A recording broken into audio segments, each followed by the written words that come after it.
Le FBI est sans doute avec la CIA l'organisme américain le plus célèbre au monde en matière de sécurité, voire de contre-espionnage. Et pour cause, sans cesse présent sur le grand écran comme sur le petit, il est entré de plein pied dans la culture populaire. Pour autant, on oublie souvent que son créateur n'est pas le tristement célèbre John Edgar Hoover, mais un certain Charles Bonaparte Patterson. Vous vous demandez s'il existe un lien de parenté avec ce cher Napoléon Bonaparte ? Eh bien oui, puisqu'il s'agit ni plus ni moins que de son petit-neveu. Qui était-il vraiment ? Et surtout, comment en est-il arrivé à créer l'embryon de ce qui allait devenir le FBI ? Eh bien c'est ce que nous allons découvrir ou redécouvrir ensemble.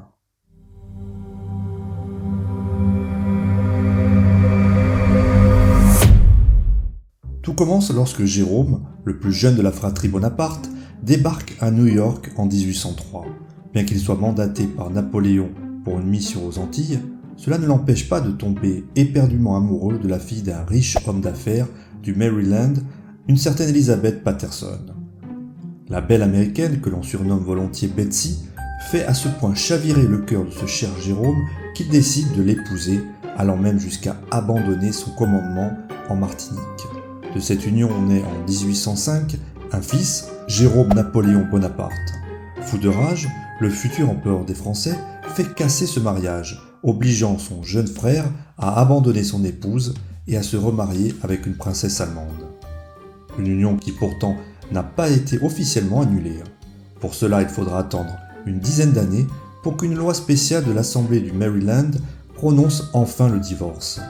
Quant au jeune Jérôme Napoléon Bonaparte, qui grandit loin de son père aux États-Unis d'Amérique, il finit par se marier, bien des années plus tard, avec la fille d'un riche commerçant américain, une certaine Susan May Williams, qui va lui donner 2 fils, dont le fameux Charles Bonaparte Patterson en question. Et le parcours de ce dernier va se révéler des plus prestigieux, c'est le moins que l'on puisse dire. Et pour cause, suivant des études à la célèbre université d'Harvard, il en ressort diplômé en droit et travaille par la suite comme juriste à Baltimore, avant de se lancer en politique pour le compte des Républicains.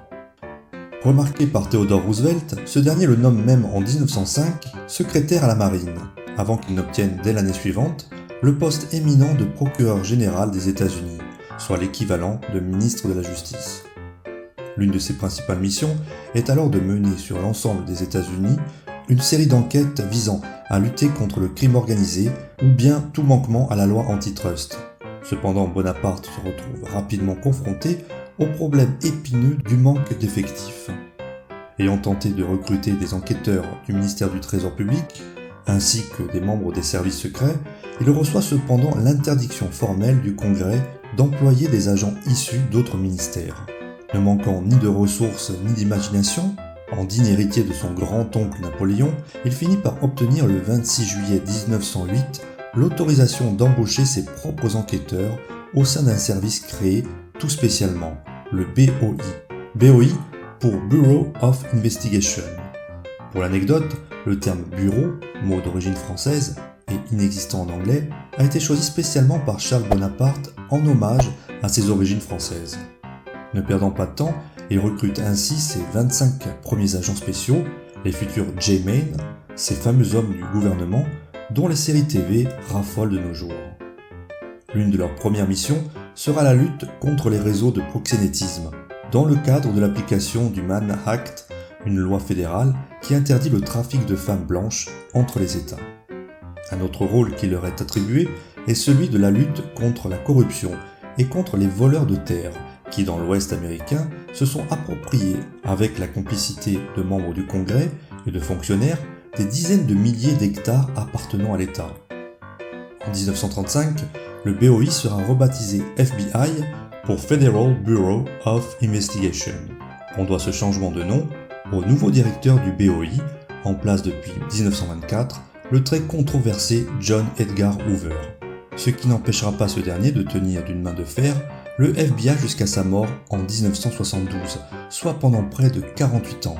Évinçant le souvenir du descendant de Napoléon, cette durée exceptionnelle de fonction, il la doit avant tout à un système d'espionnage interne mis en place dans l'optique de conserver son poste de directeur, n'hésitant pas à se servir de dossiers compromettants sur des politiciens lorsqu'il sent que la Maison-Blanche ou le Congrès souhaitent lui demander des comptes.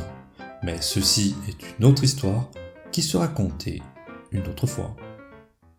Voilà, j'espère que vous avez aimé la vidéo. Si c'est le cas, lâchez un pouce vers le haut. Ça aide vraiment à la promotion de la chaîne. Si ça n'est pas déjà fait, abonnez-vous et cliquez sur la petite cloche pour ne pas rater les prochaines sorties vidéo. Enfin, si vous souhaitez faire un don, vous pouvez le faire via Tipeee ou Utip.